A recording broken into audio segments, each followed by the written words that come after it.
Bande kombote mbote na bino nyonso bino mto misala kolandanga nazo senga na bino bolanda message oyo na bokebi nyonso message oyo ezali te soki oza en bonne santé mais yo olingi kosala te olingi toujours kokendeke epai ya ba assistant social na social kozwa mbongo oyo eza destiné na bato baza na santé mabe ndeko nanga yeba ke okeli felo yeba yango ke yo okokende lifelo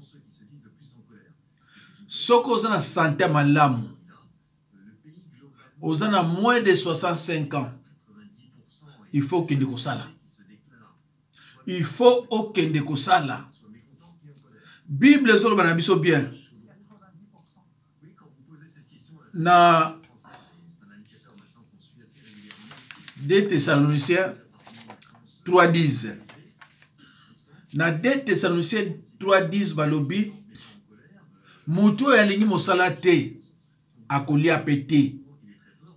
Si quelqu'un ne veut pas travailler, qu'il ne mange pas. Yo en bonne santé. Baninga na yo obaza en bonne santé, bakende musala. Sikoyo yo olingi okende musala te. Olingi okendeke ozalaka mwana mawa. Obimaka mobola. Po bapesa yo mbongo oyo eza destiné na babola. Bande konanga. Pona nini yo moko zo lukila ba pasi, pona nini yo moko zo lukila ba malade, pona nini yo moko zo mi lukila ozala bien te na vie.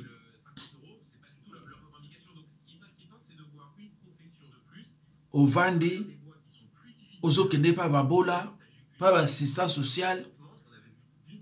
Ozo se présenter kuna comme bola, ba yokila o mawa. Yo mtoza en vie, ba yokila o mawa.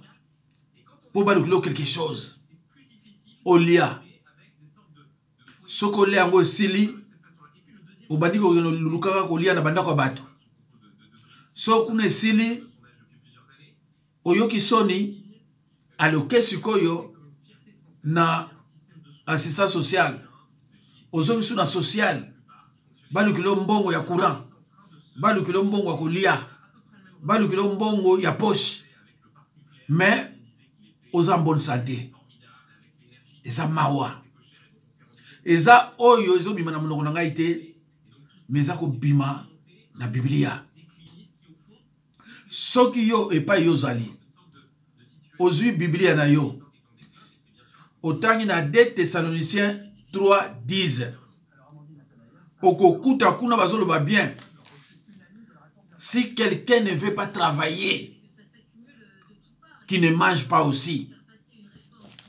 Mutu fo yebaka ke baninga o bazo pese bambongo balamuka na tongo ko luka musala po ayeba ndenge bafutaka ndako ayeba ndenge baliaka ayeba ndenge basumbaka elamba ezalite ke yo musana yo kokendeke epa ya social koluka mbongo.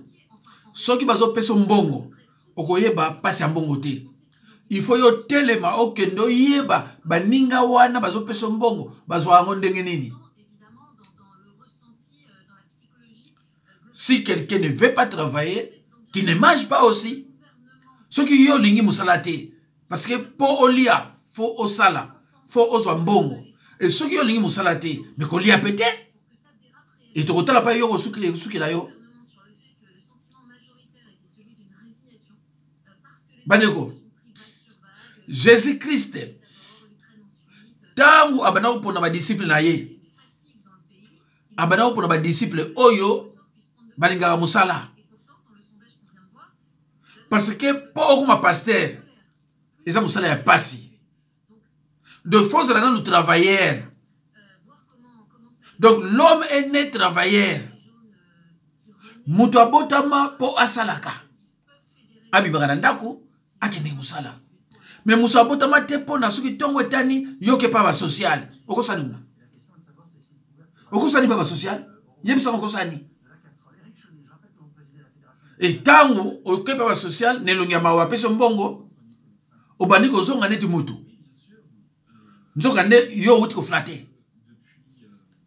outi baba social oleki ozwi mbongo aloke na matonge na Bruxelles ofandi na mwa ba nganda wana ezalaka wana ale yo wana banomela bière bato bazoleka bazokaseke bière oyo ezomela wana ozwi mbongo outaki mosala nzoka nde outi pa social sonité mbongo nozwi pa social omana luka ba copine omana luka basa numba ozobima nani surtout bato baza na Canada na boyi kotanga bikolo na bango me bino boyebi bakenda na Canada kuna bavanda kaka pona social batondi kuna na Canada kaka social basi na mibali social surtout yo mobali ozokina pa social ozoka soni te yo mobali ozotinda mwasi akende na pa social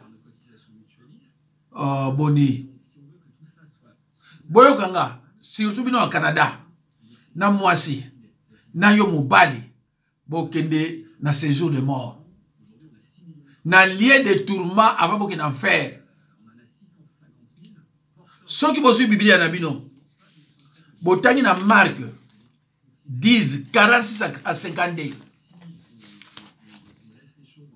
na Marc chapitre 10 verset 46 à 52 kuna bomona mutu moko azalaki aveugle kombo na ye Bartimée.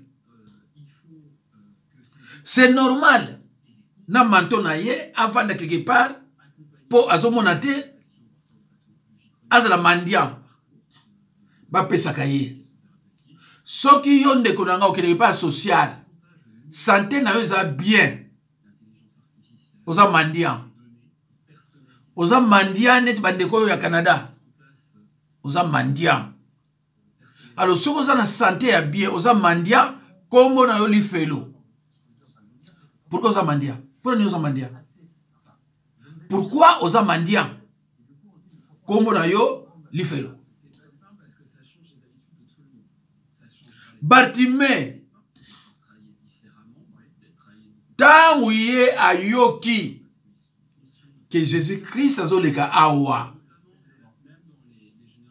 abandi koganga fils de David aidez-moi. Donc Bartimée azana souci nini abika po aluka musala. Bartimée alingi akuma mutu santé malamu po aluka musala aliaka na musala aliaka na mutoki na ye. Et pas ya social eza pona ba chômeur oyo bazoluka musala ba oyo baza maladi ba oyo baza na possibilité ko vivre te. Mais ngazo bana oyo azana santé malamu telema luka musala. Telema luka musala. Suko luki musala te ya mamingi. Alors Bartimée kenda ki amoni Jésus-Christ batuniye. Olingi na sala nini?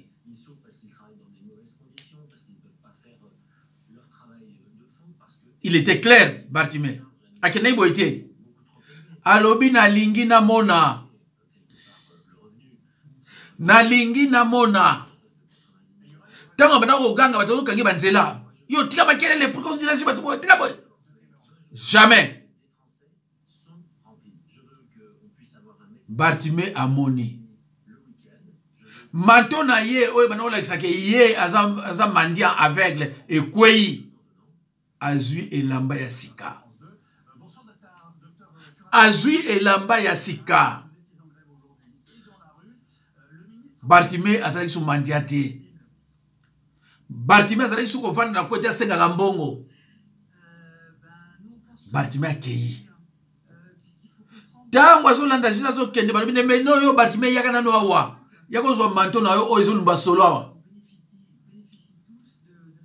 alobi na ngai oyo nazonga so sima jamais na kelibela Bartimée yaka kozwa manto na yo Bartimée abibozo na bino ngo Bartimée alingi te vie oyo yazalaki na yango ezala continuelle Bartimée alingaki santé ezala bien akino luka musala oleba pesa ke ba 100 € akine na matongi kozwa bière ou bien ba pesa ke 200 akine kozwa copine moko dans l'hôtel ya lebite fonari kende ko luka musala na ebande bafutaka ndaku na ebande bafutaka courant na ebande bafutaka assurance décès nde bafutaka téléphone ndenge bakende na bilamba na pressing. Voilà vie ya mutu wana. Vie ya mutu yango wana. Ndeko. Alors, soki bozwi ba Biblia na bino bandeko na ngai. Epai bozali. Soki bozwi ba Biblia na bino. Botangi na Matthieu 4, 18 à 22. Jésus na Galilée za kotambola. Akutani na Simon Pierre na André. Les deux frères bana maman moko tata moko. Mais Simon Pierre et André travaillaient. Bazaki ba pécheur. Pour Jésus, pour nous salam bien, il faut nous au travail, au travailler. Nous avons travaillé. Tant on a benganga. Le travail va placer belé. Ah on a pour travailler mingi même dans ça hiver, nous avons travaillé. Alors Nzambe amoni bokasi nanga. Nzambe amoni ndenge na yebi ko luka mbongo. Alobi na koyeba ko péché, ko za la pécheur ya mokili. Na ko za la pécheur ya ba brebis na ye. Zwa Biblia na yo tanga na Matthieu 4, 18 à 22. Simon Pierre na André asoki bango ndenge nini? Ils étaient des travailleurs. Ils étaient des pécheurs, des travailleurs. Jésus-Christ n'a pas travaillé avec des lâches. Si vous êtes lâche, non, au kisi, il y a quoi ça va te poser un bon. Mais si vous avez bien dit, vous travaillez durement. Si on lance le message, Oyo, tout ça 18h, 19h04. Na 21h30, dans un enseignement biblique, na brebis à Jésus-Christ. Ba fidèle nangai. Alors, Jésus dit ça Simon Pierre, na André. A poussé sur le bosso, a kokuta nani, a kokuta Jacques, na Jaba, na Zébédée. Bango pe bana mama moko tata moko. Bolandanga. Je vous ferai pécheur d'homme. Parce que awa déjà bozo loba bambisi.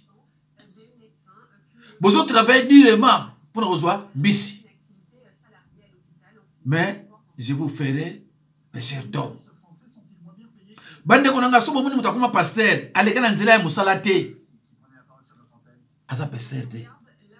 Bomoni musala ya Nzambe, bomoni ga boye asala jamais. Mbala moko akomi asimi Bible, asa musala ya Nzambe te. Pour oponama musala ya Nzambe, il faut Jésus-Christ amona d'abord que tu as travaillé, tu as bossé durement, physiquement. Après la yo, maintenant, vous allez pécheur d'homme.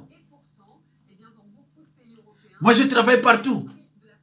Notez cette Nagabinda, Napora Matadi, na Lekine Mukela Gabon, na Zongi Kotoyo, na France.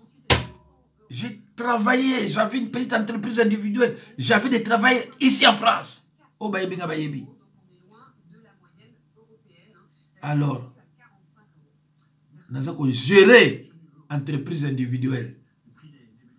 Nous avons travaillé pendant en France, à Bruxelles, en Belgique, bref.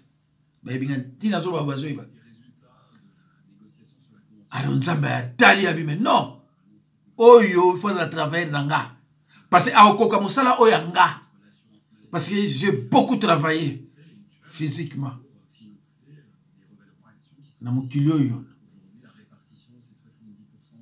Mais si on a travaillé physiquement et spirituellement aussi.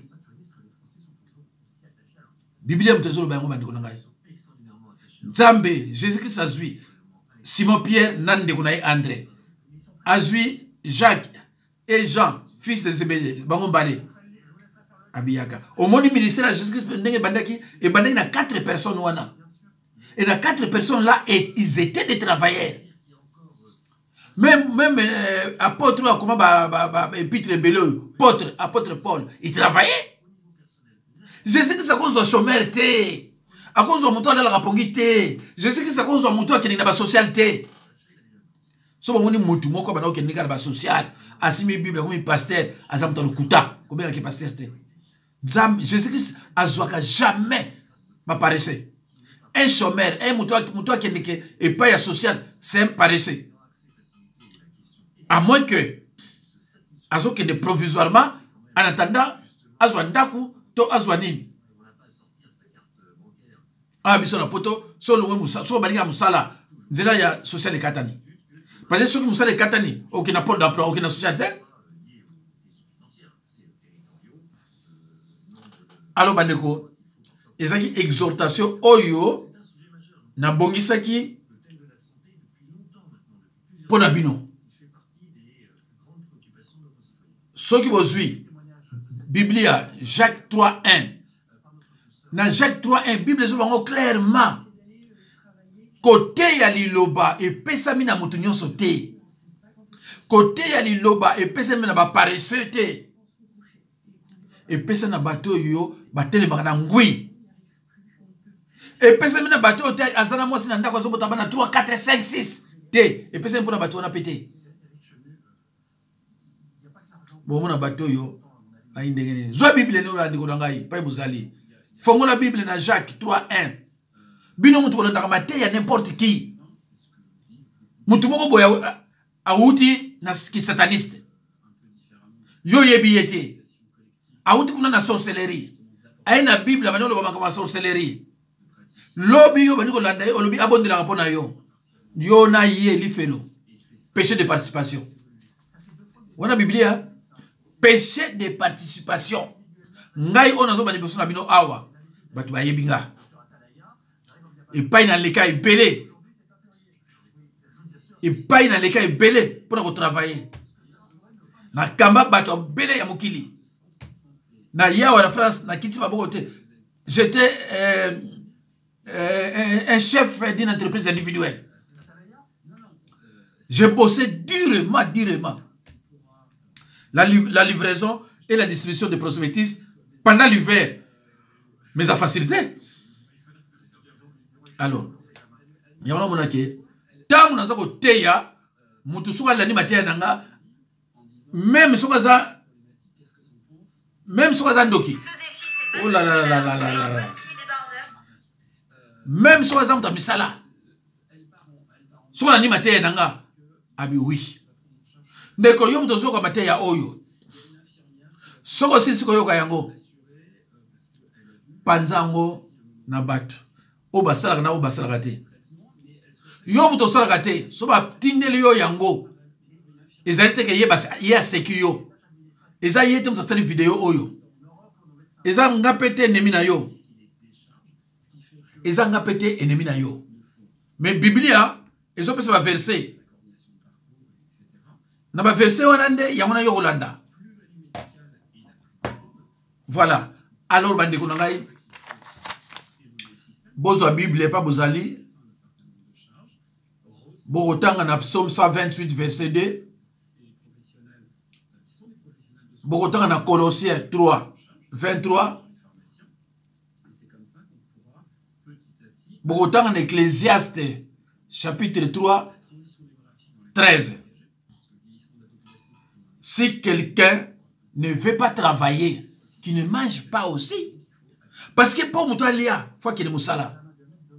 Pour moi, il faut qu'il y ait moussala.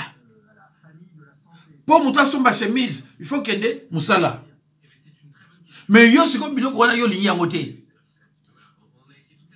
Yo lingi. Yo lingi nani a travaillé à aller saka yo. Ozana agine. O lingi nani a travaillé pour aller saka yo. Tu ne peux pas jouer avec ta vie. Pour battre son toi aller saka yo.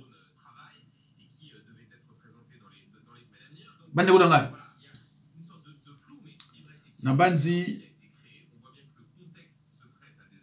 Tosilisi, na pesi na version na utanga 2 Thessaloniciens 3:10.